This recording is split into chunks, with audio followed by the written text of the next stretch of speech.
Welcome, everyone, to the Metrics International Forum. The forum is organized by the Meta Research Innovation Center at Stanford, or short Metrics. The center is directed by John Ioannidis and Steve Goodman, and we are a research group and fellowship program dedicated to finding ways to improve the validity and transparency of scientific research.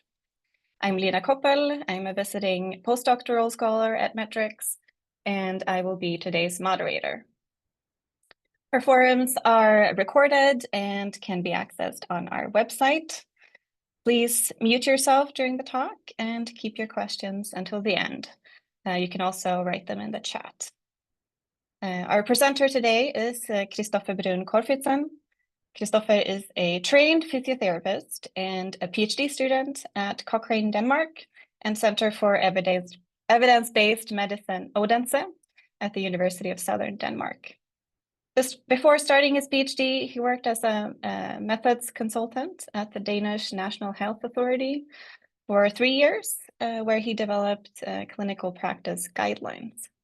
He also teaches evidence-based medicine at the Medicine Master's Program at the university.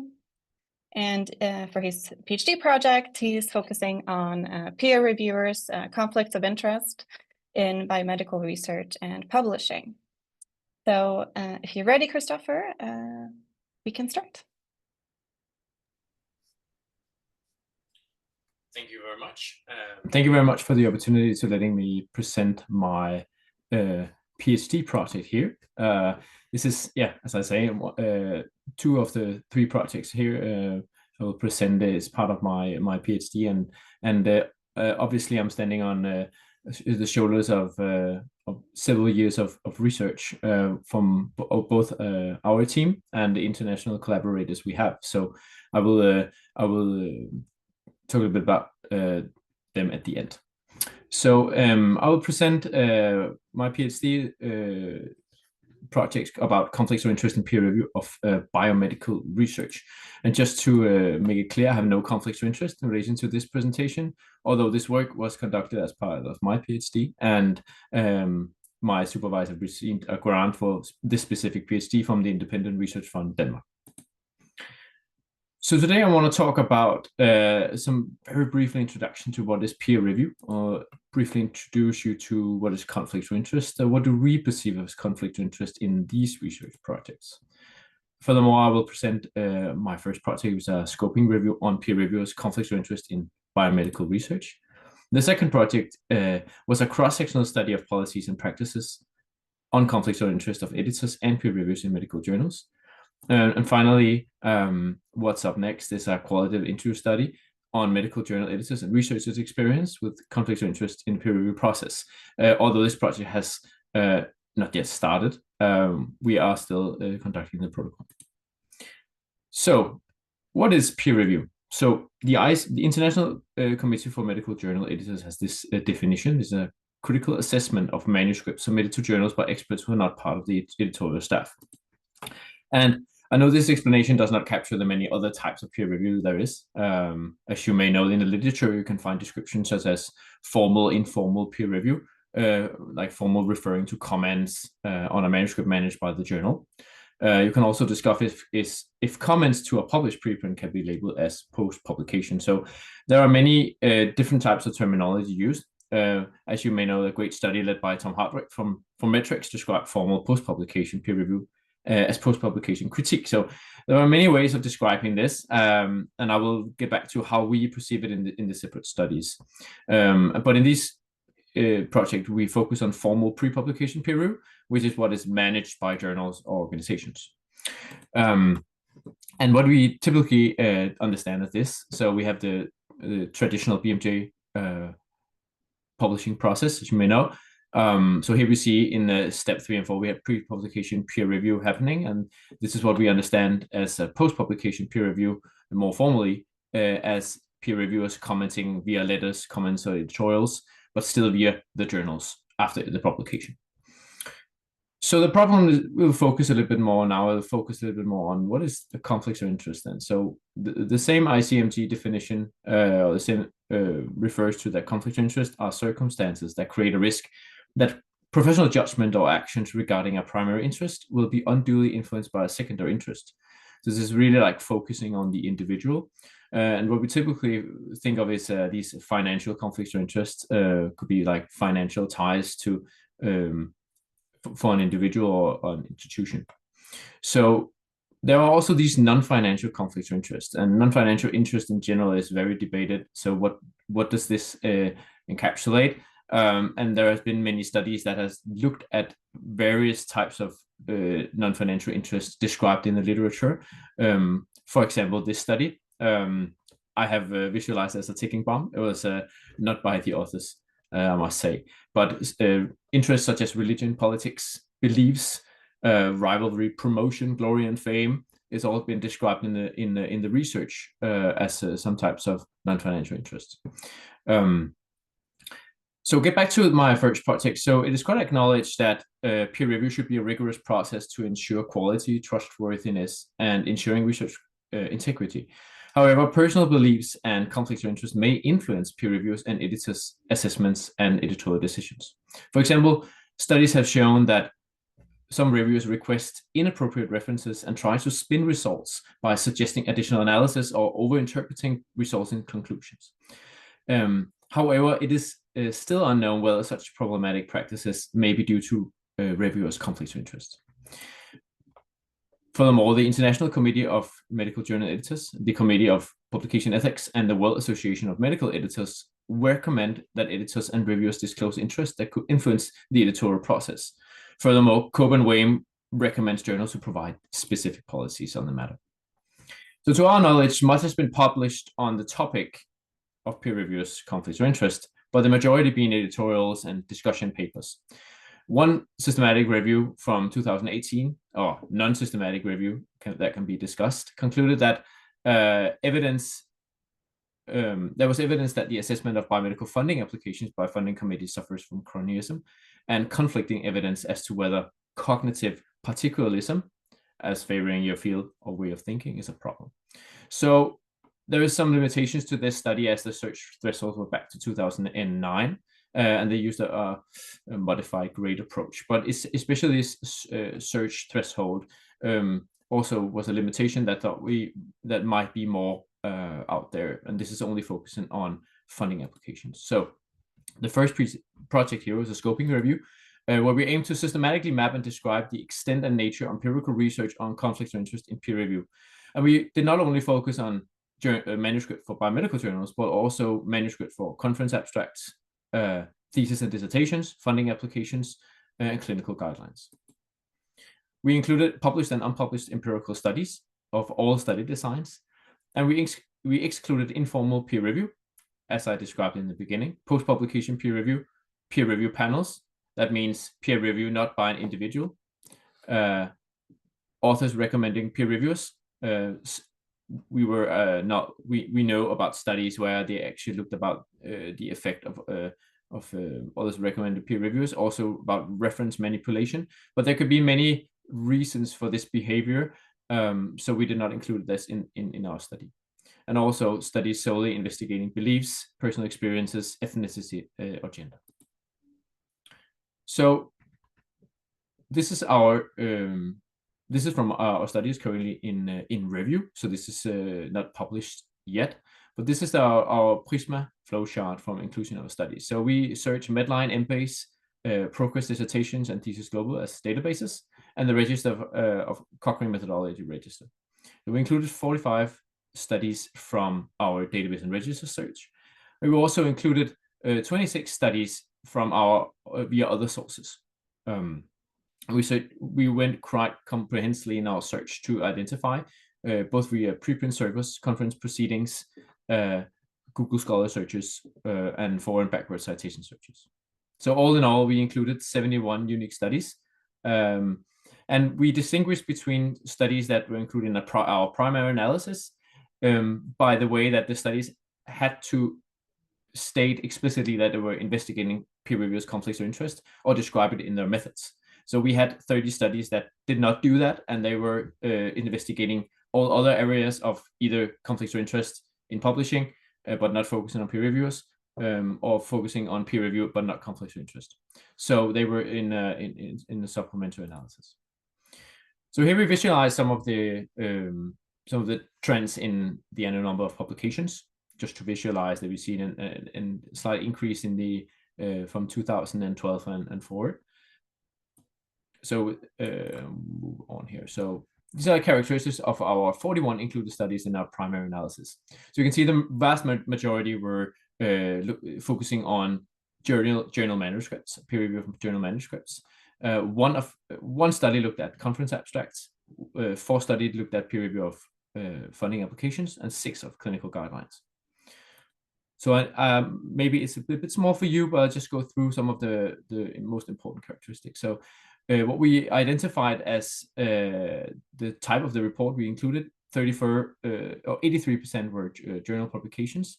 We identified 4 dissertations where they included studies that were not yet published, and the same with 3 conference abstracts. So we found out that 41% of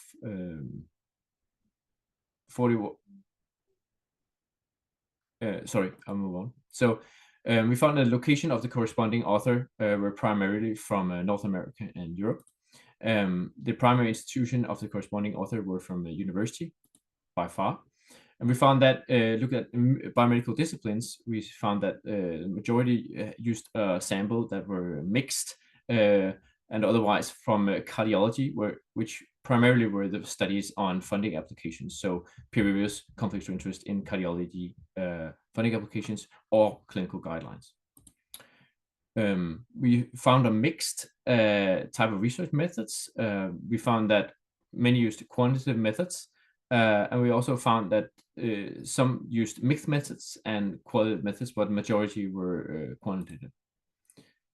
We also found that it was quite surprising that some did not describe what type of conflicts of interest they addressed, even though they were looking at this systematically. So, but still 21, with corresponding to 51%, the majority looked at both financial and non-financial interests.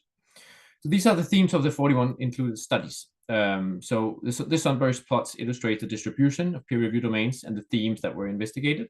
So you can see here the majority of identified studies, the yellow, focused on were journal manuscripts, and also you can see from the other colors that they focused on policy and management and stakeholder experiences. We try to illustrate this in this evidence map. So the size of bubbles in this map representing the number of studies, and the colors represent peer review domain. So you can see to the left, you can see we have the type of methods and type of analysis and the study designs. So how they really collected the data. And the first study aim was impact of peer reviewers' conflicts on recommendations. And we only identified one study that used quantitative methods based from sociology, but looking at, I'll go back to the study specifically, but they surveyed administrative journal data from one journal. So we had many studies that were looking at some type of occurrences with quantitative methods. And I'll get back to some of these prevalences, but they did use different types of data, both questionnaire data asking about the occurrence of previous experiences of doing peer review with conflicts of interest. And we see that there was a large amount of studies that were looking at clinical guidelines and looking at temporal trends in these document reviews and their conflicts of interest, which were quite interesting. We see many studies using questionnaire methods to investigate stakeholder experiences, and very few studies using qualitative analysis methods to investigate stakeholder experiences. Finally, we see that this is the majority of included studies looking at policy and management. And these were studies that peripherally looked at prevalence of disclosures, but also looking at prevalence without looking specifically at the content of the disclosures, but also looking at policies, prevalence of policies without looking specifically at the content of policies. So this is the one study we looked at where we were interested to see, so are there any studies looking at the impact of any types of secondary interest, conflicts of interest, name it. So the study was investigating the impact on non-financial interest, Teplitsky and colleagues. So they did a survey of editors, authors, and peer reviewers of almost 8,000 neurology manuscripts and association with review recommendations in more than 24,000 review reports from one journal. One of their findings that I wish to highlight here was that the probability of rejection increased steadily with co-authorship distance. Close reviewers, close reviewers rarely reject manuscripts. In their sample, it was 7%, while the most distant rejected more than a fifth, 20.4%. So, furthermore, we also include the studies where this is the 3 interview studies from our scoping review. As you can see here, so we have highlighted some of the examples here. So I don't go through them all, but some of the examples of themes and quotes. So some of these studies, for example, Abdul were looking at aim to describe the perceptions and experience of stakeholders regarding non-financial conflicts of interest. So they only focus on non-financial, potentially affecting the grant application review process around the Paris area in France. So one of the highlighted interview themes were cronyism. So an external reviewer quoted, "I don't know whether everyone admit this to you in the same way, but we are all the same. We are much more lenient. Well, we are lenient with the people we know." So this was quite interesting, and they supported many of their themes with supporting quotes from both the applicants, internal and external peer reviewers, and themes such as rivalry, specialty interests, competition between universities or regions, institutional interests, and non-financial interests are unavoidable and unmanageable, was something that came up quite often. The Glunty study was a study where they looked at editors, what are expectations of peer reviews from editors. So it's not specifically looking at conflicts of interest, but they highlighted some themes without any supporting quotes, but they highlighted that reviewers are expected to declare and avoid conflicts of interest. Conflict of interest may increase review quality. We were quite surprised to find that. That was a quote where including reviewers with very extreme thoughts and notions or very harsh reviews could increase review quality because they could balance if you could have very polarized opinions. We actually also found this in a study in our supplementary analysis. So another study also. So 2 studies you found that. Finally, this is the only study that has actually looked specifically done an interview where this asked specifically about peer reviews conflicts of interest, and there was Rachel Hendricks' PhD thesis from 2017 from Edinburgh University, and she described both in a sample of low and high impact journals that there was unclear guidance on disclosure and management in low impact journals. And some editors believe that nudging or judging your own conflicts of interest is not feasible. So we were quite surprised to see that even though there's a large amount of studies, we actually identified there was only limited information available. So we also highlighted or presented these prevalences in this forest plot, and I hope you can see. So I'll just go quickly through it. So we identified 6 studies that looked at the prevalence of published declarations. So studies that actually sampled from either from a single journal or different kinds of journal, but they did not look specifically at the content of these published declarations. So we have some prevalences, but we could not really look at the content or have a prevalence of specific conflicts of interest on manuscript level. So we also identified 2 studies that looked at prevalence of declining review due to conflicts, very low prevalences. However, still interesting investigations into some kind of indirect to see how often are they declined, but it often depends on the policies of those journals. So here was the most interesting one. We thought that prevalence of conflicts, review was conflicts. However, only the Macrim study from 2023 from Eli Eichel's group actually came up with an estimate on manuscript level. The other studies are typically like pools of reviewers from the open database you have in the United States, or other types of from a single journal, typically, at least on journal level. So you can see the blue dots are specific conflicts of interest in journal, in clinical guidelines. So we have on clinical guideline level, but not on journal manuscript level. It's very like unclear, these prevalences, and you can see they vary a lot.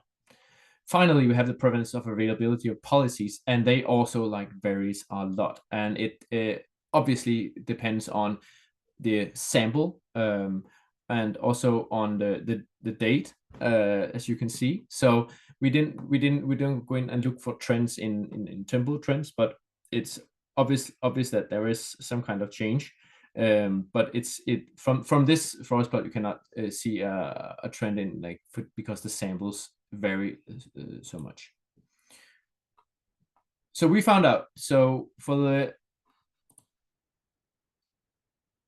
in conclusion, I'll just go back here. So in conclusion, most studies address conflicts of interest in peer review of journal manuscripts, primarily through surveys of journal policies and questionnaires of researchers, editors, and peer reviewers. So we will still conclude that little is known about prevalence, management, and impact of peer reviewers' conflicts of interest. So for the second project, we found out that for the last 30 years, several studies have looked at medical journal policies. So we went into and looked closer at these policy studies. And one of the most recent studies that looked at across medical disciplines, one of the only ones, was a 2018 study by Dr. Del Rey and Dr. Mawisic. And they investigated 350 medical journals that follow the ICMG recommendations. So have to be listed on the website, and reported that 19% had a conflict of interest policy for editors and 34% for peer reviewers. So from a range of journal characteristics, we also identified that journal impact factor seems to be consistently associated with having these public policies, and that is both having an impact factor and a high impact factor journals compared with low impact factor journals. However, it has not been consistently shown or established that other journal characteristics are associated with availability of conflict of interest policies. Some studies have looked at research integrity policies and not specifically conflict of interest policies. So to conclude that few previous studies have analyzed the content of policies or described how journals practically manage and enforce conflict of interest policies. So therefore, we aim to investigate conflicts of interest of medical journals, editors, and peer reviewers on the prevalence of policies, association between journal characteristics and having a policy, content of policies, and management and enforcement. So this we started out this year, conducted a cross-sectional study. In January 24, so this year we collected a random sample of 250 of the 3,784 medical journals from the clinical medicine group. This number varies, but it was from the Journal Citation Report 2022 list. We excluded journals that were clearly not medical journals and who did not have websites and policies in English.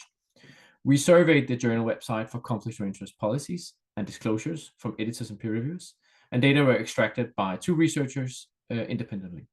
We then contacted the journal editorial staff regarding internal policies and participation in any editorial policy. This questionnaire was developed by our research group and piloted with journal representatives. In this inclusion of medical journals, we excluded 27 journals in this process, primarily because they did not publish medical research. 54% of journals responded to our email, and 34% responded to a questionnaire. We found no difference in journal impact factor in responders versus non-responders of the questionnaire. So these are some of the key journal characteristics. So in our sample, journal impact factor were 2.9. Corresponding well to between 2 and 3, 2 and 4 in previous studies. The most prevalent journal citation reports categories were pharmacology and pharmacy. We found that among the sample, when we looked at the directory of open access journals, 19% were indexed on their website. We found that 71% were listed as COPE members on the COPE website. We found that 32% were ICMG followers, not stated that they were, but listed on the website.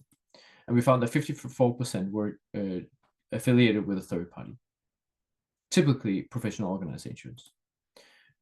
Largest publishers were Elsevier, Springer Nature, and Wiley. So for this is still this unpublished work, and this is something that is ongoing. So we are still analyzing these policies. So this is preliminary results, just to be frank. So we are quite surprised to see that 71% of journals had a public policy for editors, but only a total of 6% of journals had public disclosures of editors' interest. But this number, 71%, is quite surprising compared to what we saw from the 2018 study.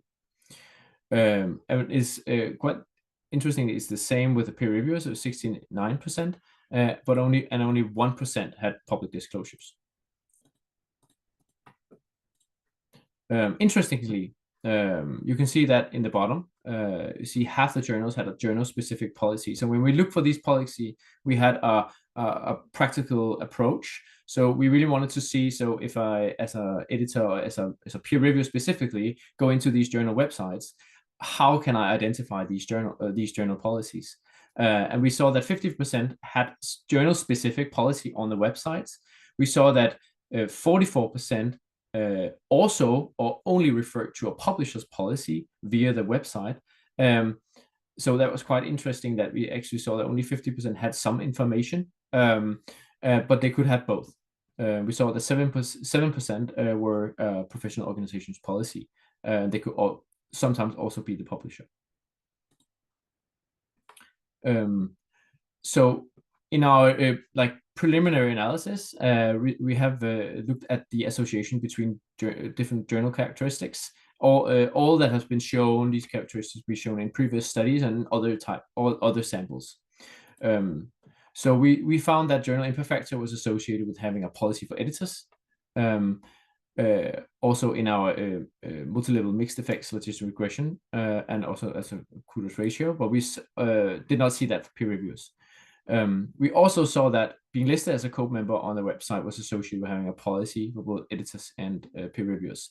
But I must say that further investigation into these estimates will be done in the future. So these are some of the findings of some of the content of these policies. So we have an ongoing side project with my colleague looking at these same type of analysis paradigm, where we look across different kind of disciplines and areas. So not only looking at the biomedicine and health. And what we do when we define this framework is that we look at the definitions, disclosure requirements, management strategies, enforcement strategies, and appeal strategies. And in the paper, we will have different kinds of very specific definitions of how we define the content.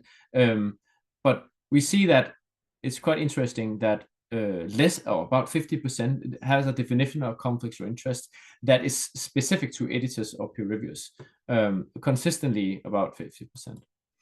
We see that 2/3 had disclosure requirements. We see the majority or most journals actually describe some management strategy. I don't have the estimate at this point, but we actually see that many has a management strategy like self-recusal or recusal by an editor if it's a peer reviewer, but does not require disclosure at any point. We also have disclosure requirements, but not a described management strategy. So not described in any way how the disclosure will lead to any management. So we will look further into that in the future. We see that more than about almost 2/3 describe some enforcement strategy of non-compliant with the journal or the publisher's policies. And we see that an appeal strategy is described, but this is less common, but we see most commonly in the publisher's policies, which is much more comprehensive. So finally, some examples, because there might be some little bit fluffy now when you are not sitting with this day-to-day basis. So what we describe as a definition. So here's a definition from the Japanese Journal of Clinical Oncology. So they describe conflicts of interest as when an author or the author's institutions, reviewer or editor has financial or personal relationships with other persons or organizations that inappropriately influence or bias his or her actions. So disclosure requirements from Nursing Open journal, they describe, or this is verbatim from their policy, that editors, authors, and peer reviewers should disclose interests that might appear to affect their ability to present or review work objectively. An example of a management strategy from the Prenatal Diagnosis journal: when editors, members of the editorial boards, and other editorial staff are presented with papers where their own interest may be perceived to impair their ability to make an unbiased editorial decision, they should withdraw from discussions, deputize decisions, or suggest that authors seek their publication in a different journal. So I must admit, I haven't seen this type of wording in other journals. So this is a very unique wording. A type of enforcement strategy, something we were interested to see, is there a severity verification, or do they have, for example, for an editor-in-chief or an ethics board or a handling editor that actually go in and evaluate these disclosures? And is there a corresponding enforcement strategy if there are different severity levels? We actually find that Medical Physics journal has these different kinds of levels. So scientific integrity lapses by reviewers or associate editors are subject to the following consequences. So low scientific integrity lapses following review by an editor is retroactive declaration of any undisclosed conflicts of interest. And a medium, removal from all manuscripts for medical ethics, and high, removal from all medical physics. So this is quite specific, and is also more specific in the journal policy, but this is something we very rarely see. I only saw it with 2 out of 215 journals. Finally, as an example of an appeal strategy, this is something also from Medical Physics. It's stated that reviewers and associate editors may appeal decisions regarding the outcome of their offenses. If there has been more than one incident, the reviewer and editor loses their right to appeal the decisions. Also something that is very unique and something we did not see very often. Most often it was an appeal strategy, also an enforcement strategy would be we follow COPE in instance of non-compliance for editors, peer reviewers. So very unspecific. Finally, I would just highlight one of the rare internal policies that the editors would share with us. So there was an editor who described that the largest challenge I face is from reviewers whose personal beliefs and perspective color their reviews. Reports that challenge the reviewer's worldview often elicit much tougher critique. My approach is to accept such submissions and invite the toughest reviewer to write an editorial. And I just thought that is a very interesting management approach.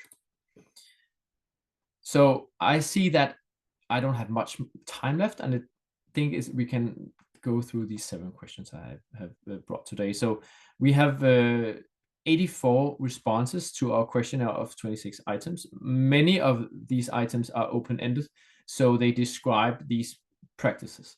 But we have some of these that could be of interest to you. So are journal editors allowed to have financial interests that may result in conflicts of interest when deciding on manuscripts? 56% said that financial interests are not allowed. 3% said that sometimes of financial interests are not allowed, and all financial interests are allowed in 11%. For non-financial interests, we see that 46% said that they are not allowed for editors at all. So that implicitly say there must be some kind of either self-recusal or disclosure. Some types of non-financial interest or relationship are not allowed, so must be specifically in their examples. We have not looked at them yet, but it's in 17%. And all non-financial interests are allowed in 11%. So what happens if conflicts of interest are identified before the review invitation is sent. So this is another question for reviewers. What happens? So the reviewer is not invited in 72% of the cases. That depends on the situation in 7%. For example, some type of interest or monetary threshold.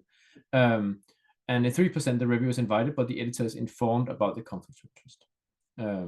We see that many have some other type that is not encapsulated in our response options. So in this question, does your journal in email invitation contain any information on what an invited reviewer should do if they have conflicts of interest related to the manuscripts? And yes was like the majority. This is also something that we see in the journal policies, that they describe that in the instruction to peer reviewers, for example, and no in 28% of the cases. This is also quite interesting. Does your journal's policy or instruction specify that peer reviewers should provide disclosure of interest in the peer review report? 39 said yes, 44 said no. We see from the policies that 73% had disclosure requirements in the policies. But this reason for discrepancy can be, for example, the timing of disclosure. So what happens if a peer reviewer discloses interest in the peer review report that lead to conflicts of interest related to the manuscript? So what are the reaction? So 41% that the report is not used in the evaluation in all cases, and 30% said it was not used in some cases. So the majority have a threshold for these conflicts of interest, or what there is some type of management, and it influences the peer review process. Finally, I think it's the final one. Yes. So does the journal check if all relevant interests are disclosed by a reviewer? For example, the US Open Payment Database. And 3% checks these, the accuracies in all cases. 20% is in some cases, and 61% is no. And in our policies, we see that 9% describe the journal policies that they have this verification procedure. So it fits very well with the policies. So I think my time is almost up, and I hope to discuss this a little bit more, but I didn't have time to go into depth. But we saw that from our first project that we will have we only have one study that has actually used interview methods to go into depth with these practical aspects of management and enforcement of conflict of interest policies, of conflict of interest in the peer review process.